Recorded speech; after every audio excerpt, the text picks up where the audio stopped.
want to learn how to manage your own investments? Are you ready to stop paying investment management fees and start building wealth? The DIY Investing Podcast is dedicated to providing you with the knowledge, skills, and resources you need to be a better investor. Learn how to make investments through the use of fundamental analysis, mental models, and business management insights. Now, here's your host, value investing expert, Trey Henninger.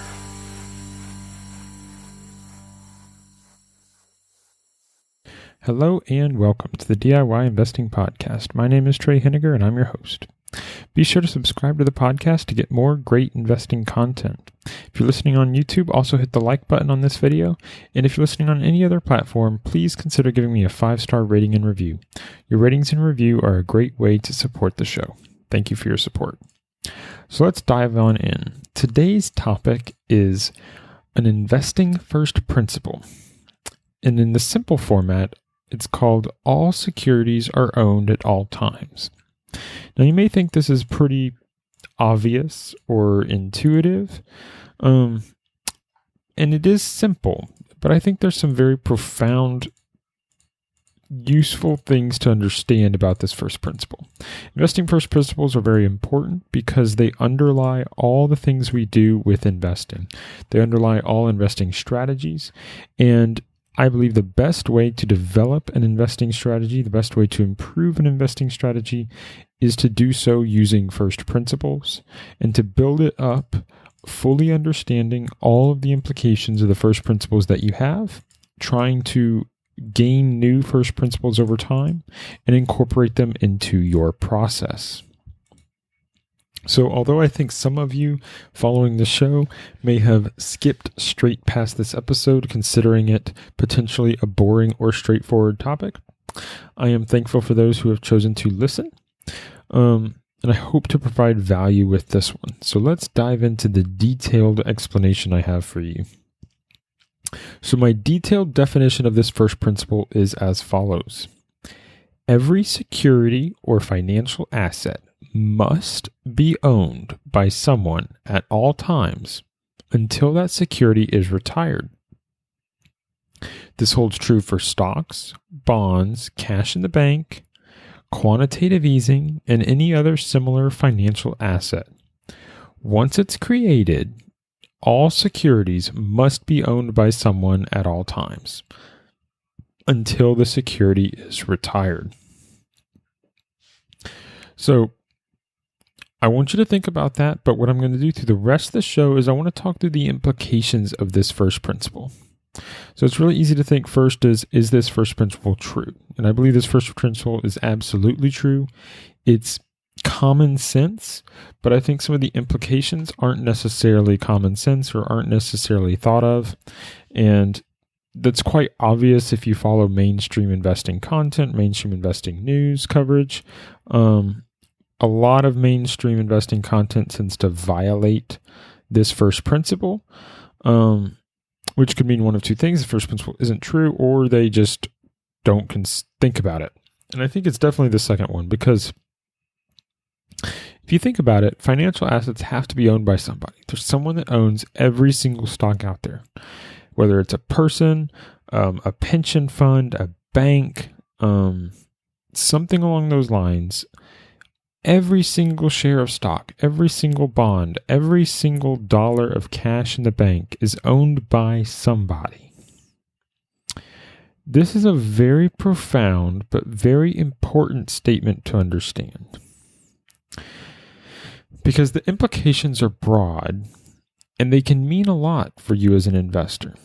The first implication that I want you to think about is that with this first principle, the obvious next step is to understand that it is impossible for investors to get out of the market in the aggregate. So in the aggregate means across the board, in total, when you consider all investors. So when someone talks about, let's say, the stock market's at an all-time high or the stock market's in a bubble, and investors should consider selling, the statement's somewhat nonsensical, because it's impossible possible for investors to get out of the stock market. It's possible for some individuals to sell their stocks, but it's impossible for all investors to sell out of the stock market, because in order to sell a stock, there has to be a buyer. And so you can never have investors get out of the market or investors put cash into the market, because buyers and sellers match, which leads me to the second implication that's very important about this first principle. There are never more sellers than buyers or more buyers than sellers. You see, in order for any financial transaction to occur, the buyers and sellers must match on a dollar basis in order for the transaction to occur. Now, you might have 10 buyers selling to a single seller. Let's say if they're going to, buy 10 buyers might buy $1 million worth of stock from one seller, or 10 sellers might sell $1 million worth of stock to one buyer. But the buyers and sellers match on the dollar transaction basis. If the buyer buys $1 million of stock, the seller has to sell $1 million of stock. Those numbers have to match. This is what's meant by in the aggregate. These things are always match. Buyers and sellers always match. And the financial assets always match, because if a buyer buys $1 million in stock, then the buyer has to give $1 million in cash to the seller. And now the seller has $1 million in cash. So before the transaction took place, $1 million in cash existed and $1 million in stock existed. After the transaction takes place, the same $1 million in stock and same $1 million in cash still exist. The owners have simply changed. So when a transaction takes place between two people in the stock market, no cash is destroyed and no stock is destroyed. The stock and cash are simply transacted between two different parties, which means that they cannot destroy or create cash and stock by investing in the market. Any creation of money or creation of stock occurs outside of those transactions. They occur when cash is retired by a government entity, or lost, or burned, or some other manner, or buried in the ground. Stock can only be retired by the company, but until a security like cash or like stock is retired, it must exist at all times and it must be owned by someone at all times, which means you cannot increase the cash on the sidelines and you cannot increase the number of people in the market. If more retail investors are buying stock, then that means less institutional investors are in the market, because they have to be. You have to match buyers and sellers at all times, because otherwise a transaction cannot occur. You see, if the price were to rise to handle demand, that doesn't mean that there's more buyers in the market than sellers. It simply means that the price changed to match the buyers and sellers, because buyers and sellers always match. Likewise, if the price were to fall, it doesn't mean that there are more sellers than buyers. It simply means that in order to match the sellers and buyers based upon their relative amount of demand, the prices fell. But at all times, the number of sellers and buyers will match on a dollar for dollar basis. This is important, because I think this is one of those key areas that's obviously missed when you listen to any sort of financial news. And if someone's making this mistake and they're a talking head on CNBC or some other financial television broadcast or some other coverage of this market, they're making a very clear error that demonstrates a lack of understanding of how the market works. because you can never get in or out of the market as a whole for investors, and you can never have more or less cash, quote unquote, on the sidelines, because the amount of cash never changes. Simply who holds the cash changes. And now I could give more examples there, but I think that covers that implication. The next implication of that in this first principle is that someone, somewhere, will receive the implied rate of return for each and every asset that exists. This applies to stocks, bonds, whatever. So what this means is that if bonds are priced to lose money through maturity of the bond due to negative interest rates, then it is guaranteed with 100% certainty that investors in the aggregate will lose money on the bonds, because the negative rates imply that a loss will occur. Now, what it doesn't imply is that you, if you hold the bond, will lose money. You may be able to sell that bond to a greater fool at a worse price. But in order for you to make money on an asset that has a negative implied rate of return, someone else has to lose money. There's no way around this, because somebody will own that bond at all times. Somebody will own that bond at maturity. And whoever's owning that bond at maturity, if it still has a negative rate of interest, will lose money.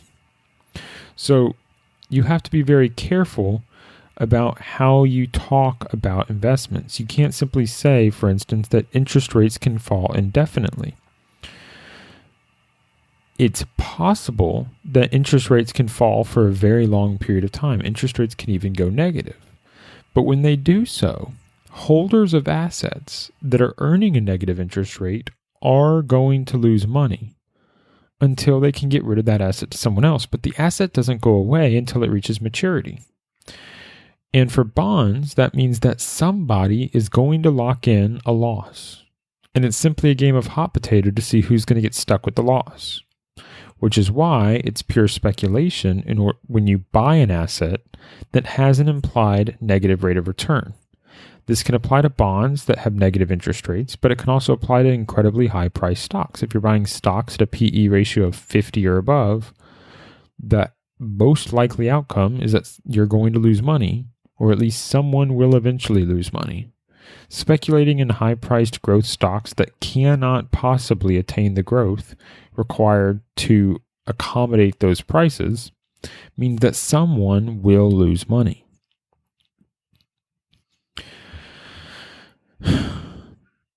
So, the next implication that every security or financial asset must be owned by someone at all times is that stocks don't discriminate. You see, stocks don't care what your race, ethnicity, skin color, gender, age, sexual orientation, or country of origin is. They don't know and they don't care. You see, because stocks don't know that you own them. When you own shares of Berkshire Hathaway, Warren Buffett doesn't necessarily know that you own them, especially if you own it in a brokerage account. But I'll tell you what, Berkshire Hathaway certainly doesn't know that you own it. If you own Coca-Cola stock, Coca-Cola doesn't know that you own it. No one knows that you own those shares unless you tell people you own those shares. And no one's stopping you from buying those shares. There's no law that you can't buy those shares. Now, some countries might have laws, but at least within the United States where I am, it's complete freedom on who is able to purchase an investment. Everyone is presented with an equal opportunity to own stocks as long as they are willing and able to pay the market price. That means you can buy the stocks whether you live in the United States, whether you live in India, whether you live in China, whether you live in Russia, whether you live in Germany, Canada, Australia, anywhere in the world. If you're willing to pay the market price and you have a broker willing to make the deal and a seller willing to sell it, then you can own shares in that company. The stocks don't know you own them. You can be discriminated against in many areas of your life. But if you have the $50 you need to buy a share of Coca-Cola stock, or you have the $200 you need to buy a share of Berkshire Hathaway, you can exchange your money for that share of stock. In some respects, what this means is that stock investing and other financial assets with similar attributes are one of the most egalitarian ways of building wealth available. They're not discriminating between people based upon characteristics that people use to discriminate against each others, because stocks aren't people. They're simply a financial asset, and somebody somewhere has to own them. That means if you see a company that's worth billions of dollars, that means you either have a billionaire owns it, or millions and millions of people are making money off of that company. It can be you too. This should be inspiring to you. It should inspire you, no matter where you are in life, what your current circumstances are, that you can acquire shares in companies and gain the benefits of that ownership. The next step here that I think is really important, the next implication from our first principle, is that if a financial asset has an unlimited duration, which is true for, let's say, common stocks, but isn't necessarily true for most bonds, which might have a limited duration like a 10-year bond or a 30-year bond. Most common stocks have an unlimited duration. They exist forever until retired, let's say bought back by the company or the company's bought out and gone private. But until retired, somebody owns that stock, and that stock will exist into the future. The caveat here is because it has an unlimited duration, no one can force you to sell that stock. All of the proportional dividends for that company are yours and your future beneficiaries for the rest of time. Now, this implication should be very empowering, because what it means is once you acquire a share of stock, you have permanently locked in a share of the future profits and dividends of that company, which can permanently raise your lifestyle potential. If you buy a stock for $40 today, and that offers you a current dividend of $2 per share, that means you've exchanged your $40 for $2 every year for the rest of your life, plus any dividend increases that may come, assuming they can sustain that dividend. Now, not every company is able to sustain dividends for decades, but there's lots of companies that do. There's lots of companies that can raise their dividend every year for decades and decades and decades, for century-long time periods. Those companies exist. You can find them. There's lists of them out there. Just look up dividend aristocrats, dividend kings. When you buy a share of stock, it's yours. Again, it's not going to discriminate against you, but you can also keep it. You can keep that stock and you maintain that ownership as long as you don't sell it. Just because the stock market offers a market price for you to sell it does not mean that you're forced to do so. Somebody has to own that stock at all time. Why not you? Why not you own that share? Why not you get rich by owning shares in companies? So, I mean, obviously this one implies that you're buying companies that aren't going to go bankrupt or companies that, should have future dividends. But you should only be seeking companies that are going to be able to pay dividends in the future. If you're listening to this podcast, that's what I talk about. Talk about avoiding risks like bankruptcy. I talk about buying companies that have good future prospects. But if you do so, if you make that prudent decision to buy shares in some of the world-class companies available, you can buy shares in some of the greatest companies on earth. You can buy shares of Coca-Cola. You can buy shares of Johnson & Johnson. You can buy shares of Clorox. You can buy these blue chip, amazing companies. They're available for everybody. And if you do that, you get to share in the profits. You get to share in the profits of every can of Coke sold. You get to share in the profits of Tylenol and ibuprofen being sold to cure colds and symptoms of many people around the world. You get to make profits off of the toothpaste that's sold in every country on earth. There's huge benefits for being a shareholder. And all you have to do is buy a share of stock. And if you're prudent and you add to it over time, that can be a huge source of wealth in the future. Now, I know these implications are not that complicated, but I think they're important. And although this first principle may be small on its own, it's a building block that goes into your investing strategy. You need to understand these first principles to the core. I've done previous first principles. You can look back through the previous podcasts. It's been a while since I've done a show on an investing first principle, but I think this is an important one because I often see investors get it wrong. They make assumptions that violate this first principle, which means they're making decisions that are violating this first principle. And that can lead you astray. If you're making decisions that are based in things that are not true about the world, about a false reality, it's highly likely those decisions are going to lead you astray.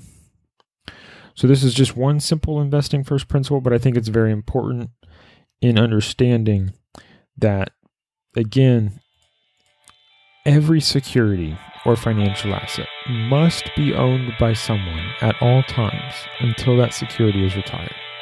Holds true for bonds, stocks, cash in the bank, whether it's quantitative easing or any other similar financial asset. Someone owns every share of stock that exists out there. They're making money off of those shares of stock. You can buy shares in the market. There's a ready, available market for thousands of companies every single day. What's stopping you from getting your share of the wealth? I hope this podcast has been helpful and interesting to you. The full show notes for this episode, including my outline for today's show, are available at DIYinvesting.org/episode 89. Finally, this is a listener-supported podcast. If you gain value from today's show, please consider supporting the show financially as a patron. You can become a patron at DIYinvesting.org/patron. Your financial support is what allows me to continue creating this free investment content without any advertisements. If you choose to become a patron of the show, you'll receive exclusive insights into my personal investing process through the DIYinvesting.org membership program. Thank you for listening, and until next time, stop paying fees, start building wealth.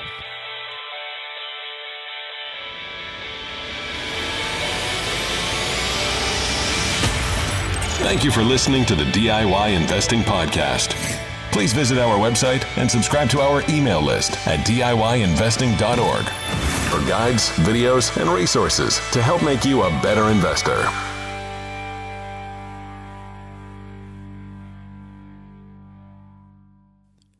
The DIY Investing Podcast is presented for general informational and entertainment purposes only.